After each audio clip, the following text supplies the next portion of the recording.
Bonjour à tous, ici Pauline Roche. Bienvenue sur ma chaîne dédiée à la santé et aux avancées fascinantes en biotechnologie.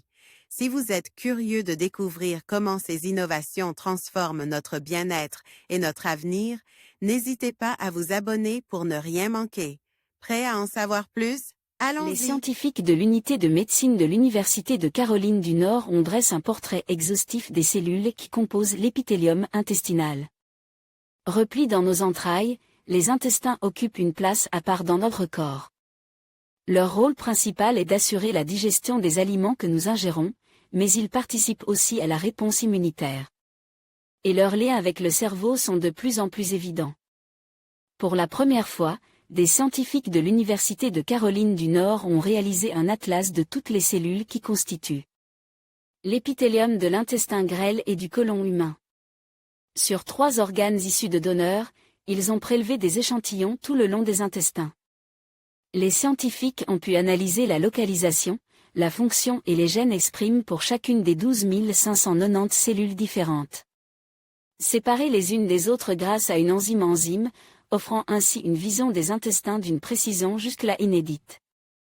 Les cellules caliciformes dans une crypte intestinale observée par les scientifiques Joseph Burklaff et al.